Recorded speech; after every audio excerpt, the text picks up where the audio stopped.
The Muggle Death Eater and His Daughter by Great 78. Chapter 2. The Rhinestone Reception. Content warning. Brief description of past gore. Wednesday, August 7th, 1991. Lindy Hop, is that an owl I see out there? Richard and Linda Granger had just settled down for breakfast when a tapping on the window caught their attention. As Hermione's letter for Hogwarts had been brought by a witch named Minerva McGonagall, the Grangers had never encountered Owl Post, and were immediately enamoured. Richard opened the window, and the large silvery owl stepped in with an aristocratically imperious air, as though being welcomed by his royal court. The large beast lifted one leg and balanced carefully on the other, allowing Linda to take the letter tied there. Dearest Lord and Lady Granger, I truly hope this communique finds you well. As an esteemed family within the wizarding community, the Malfoy family would take great pleasure in your company for a reception in your honour this Saturday, August 10th, 1991, at 6 o'clock in the evening. We would be most pleased to welcome your family into our home, so that you may meet others of our kind. Eustace will arrive at 6 to escort you, if that is acceptable. Please respond using our owl, Colwyn, at your earliest leisure. In gratitude, Lucius Abraxas and Narcissa Black Malfoy. Well, that's very kind, Richard said uncertainly. I hope they didn't go into too much trouble. I'm sure they do it for all the Muggle-born families. Linda waved her hand dismissively. Though I suppose it will be nice. What do you wear to a wizarding reception? I'm guessing that fancy dress witch-cozy that you wore years ago at Halloween was a tad inaccurate, no? Richard laughed. The owl looked unamused. Goodness, no. Some of the witches we saw there in Diagon Alley wore long dresses, even during the day. I suppose it will be rather formal, Linda said worriedly. She hadn't counted on going shopping for 2 formal dresses and a tuxedo between now and Saturday. Hermione was nervous. Her first wizarding event, and she had no idea what kinds of things were in store for her. Did one curtsy? Would there be dancing? Did wizards use forks? She hadn't thought to buy a wizarding etiquette book back at Flourish and Blotts, and now on Saturday afternoon she was kicking herself. If there was dancing, would she dance with Draco? Did all young wizards look as nice as him? The thought made her uncomfortably warm. The only boys that looked like that were usually on the telly or in films. Ordinary boys, like the ones she'd attended Pruitt Day School with, were nothing like that. She had noticed him across the bookshop before they came over, of course. He and his father, with their white blonde hair and dark robes, stood out a mile. But when they introduced themselves, she was able to see his silver eyes up close. They were so striking, and the intensity of his glare when she had giggled. It was unexpected. She put on the dress her mother had selected from Harrods, a splurge, to be sure. It was her first formal, full-length dress, a delicate gold with a boat neck and a gored skirt. She felt far older than 11, though to be fair she was nearly 12, practically a woman. She came downstairs at 5:30, then went back upstairs at 5:38 to try and tame her hair a bit more. At 5:43 she put on a bit of her mother's makeup. At 5:47 she vigorously wiped it off. Both parents were tearing around their bedroom, dressing hurriedly as Richard had fallen asleep in front of the telly, and Linda had lost track of time in the garden. At 5:58 the 3 Grangers found themselves generally well attired and coiffed, standing in the foyer, awaiting this mysterious Eustace. But there was no one coming up the walk, no cars turning into the drive. From behind them they heard a loud whoosh in the living room. All 3 hurried into the room, then stood there, slack-jawed. Standing at their fireplace was Draco Malfoy, the young man they'd met in the bookshop. Next to him, a small creature with kindly eyes and a towel toga held the boy's hand. Richard was the first to overcome his shock. "Hiya, Draco, is it? How'd you get here, son?" Draco's brow knitted. "I came by flu. Father had your fireplace connected earlier today. I'm too young to apparate," he said, as though this explained everything. Geez, of course you are. Well, come in. You remember Hermione?" Draco fixed Hermione with a gaze that said he did remember her. Although he looked far less annoyed than he had in the bookshop, Hermione was pleased to see. She stepped forward stiltedly. "Hello, Draco. Thanks for inviting my family to your house." "It is our great pleasure to welcome you and your esteemed parents to Malfoy Manor," Draco said in a brittle, practiced manner. He bowed to her stiffly, then reached for her hand, kissing the back of it perfunctorily. She blushed and wondered if she should curtsy, then decided she would look silly. "What is that?" Draco asked in alarm. He tried to keep his tone curious, but he could tell that it came out a bit fearfully as well. She followed his eyes. He was staring at the telly, which had been muted but left on the football match that her father had been watching.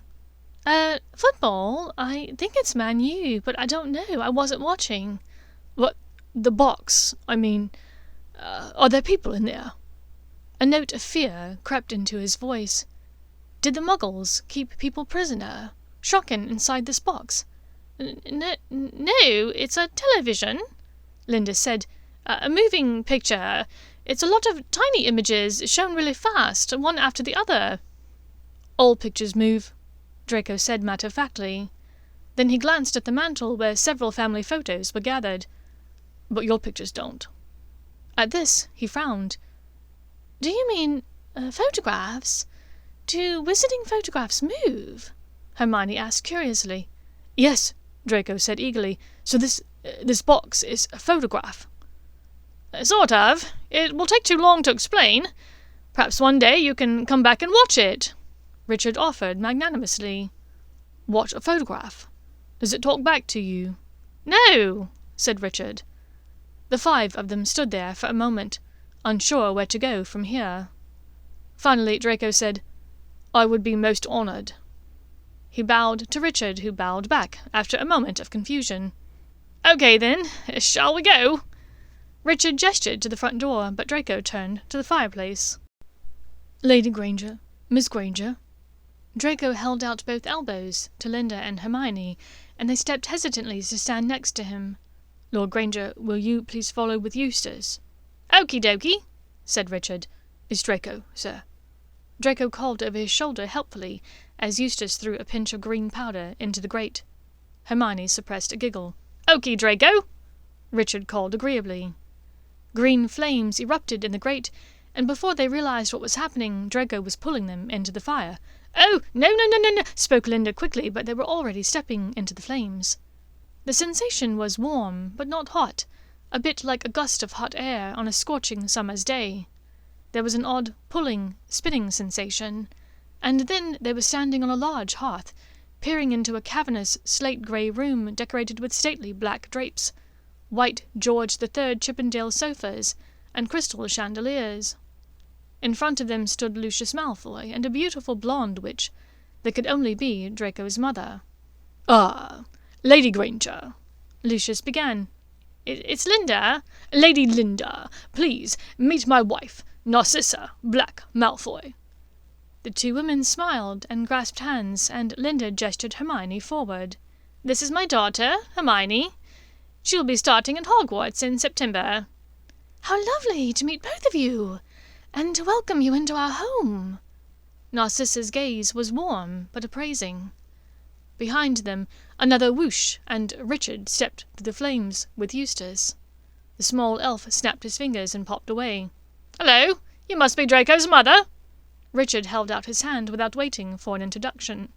"I'm Richard."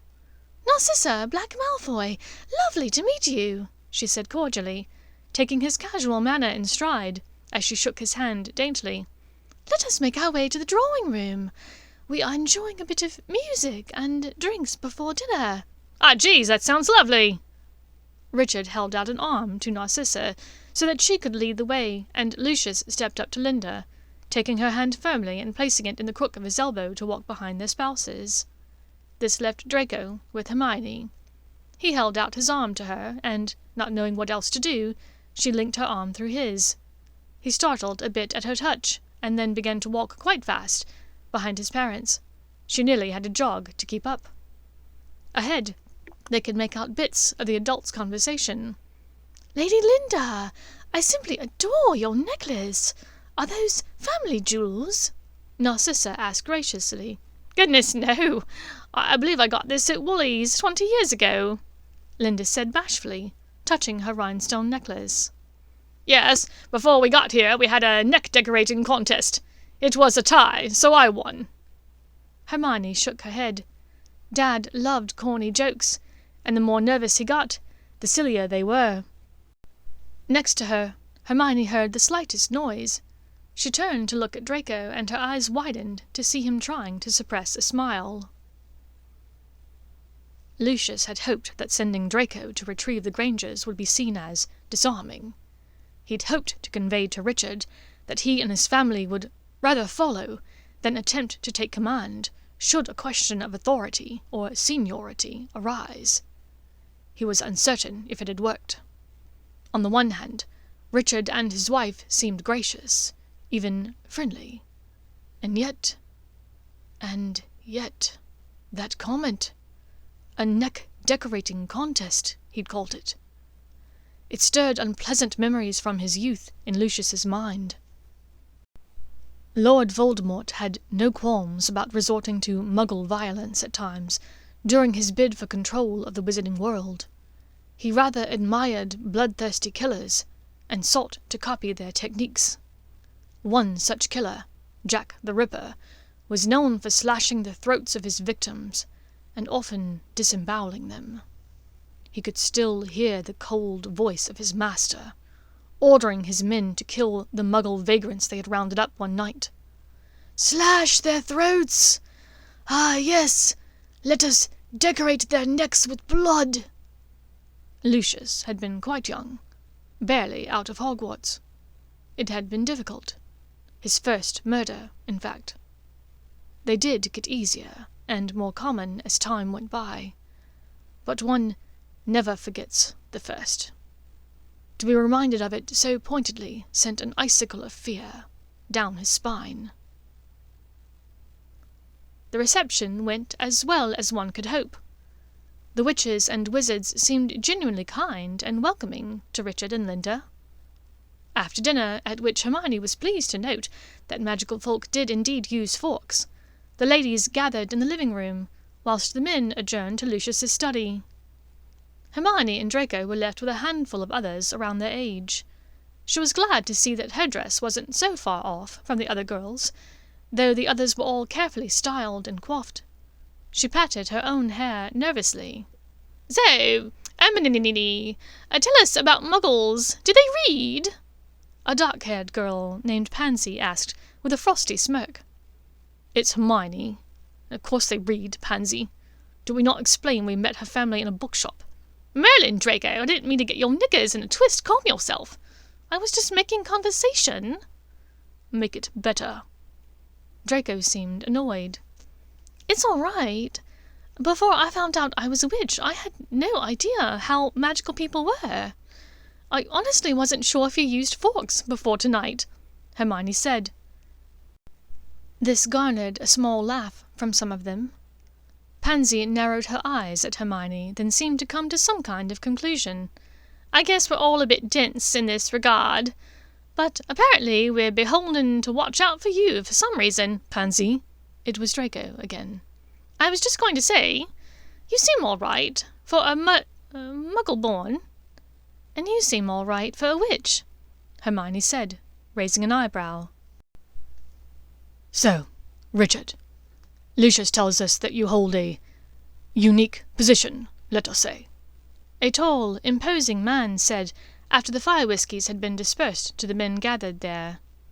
Richard sipped the drink, finding it stronger than usual. "Oh, well, I'm not sure what you mean. Sorry, Antonin, was it?" "Yes, I just meant with your time in service to... Antonin Dolohov gestured vaguely at Richard's left arm and nodded knowingly. Ah, jeez!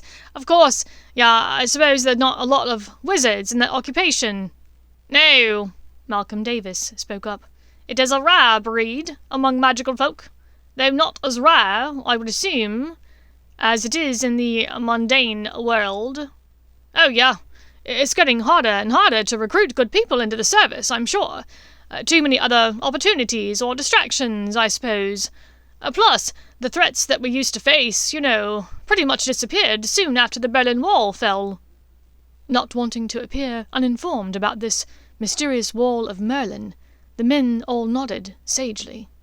Likely it had something to do with the statute of secrecy. And your missions? What can you share of those?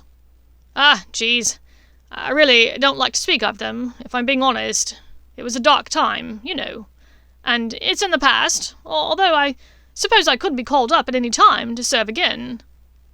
There was an almost imperceptible collective gasp in the room. The men shifted uncomfortably in their seats, exchanging worried looks. Did this man know something they did not? Was the Dark Lord attempting to rise again? All of these men had publicly renounced the Dark Lord, claiming to be imperious or coerced. None of them had seen the inside of Azkaban, and they lived as seemingly productive members of society. But if there was a chance that the Dark Lord could come back, no longer would they need to kowtow to inept ministry officials, deal in back alleys or dark rooms for their trades, put their families at risk, if they were able to move out into the open. On the other hand, the Dark Lord had been dangerous at the best of times, quick to anger and vengeful to anyone that he perceived as turning against him. If he were to return, it might spell disaster for them. And this man seemed to know things. Perhaps he had some kind of contact with Voldemort. Perhaps he knew something they did not, could give them forewarning, or at least offer them protection. Even if he couldn't, these men could not afford to anger him.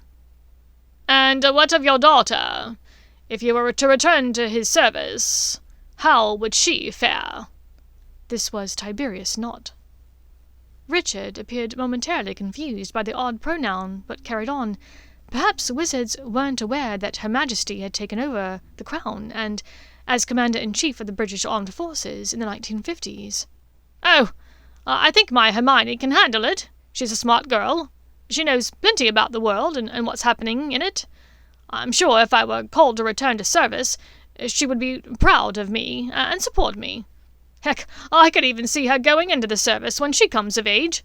She's always been very high-minded, wanting to make a difference, that sort of thing. Richard attempted another sip of the fire whiskey, but gave it up as a bad job. Lucius stood solemnly. Perhaps it may come to that, Lord Granger. Only seers can prophesy the future. Though, rest assured, we will do everything in our power to support the cause. I believe I speak for everyone here when I say, our families and I shall stand with you and your daughter if the moment arises. Richard's brow furrowed in confusion. Ah, geez, that's great. I think spending a bit of time in the service is a good character builder. Let's just hope it doesn't result in trench warfare, am I right? Lucius stared at Richard in confusion. I'm not sure what you mean. Well, it would be a last-ditch effort, certainly. Richard smiled, but was met with stony silence. Trench warfare. But no one laughed. Tough crowd, Richard thought. Thank you for listening to this chapter of The Muggle Death Eater by Great 78.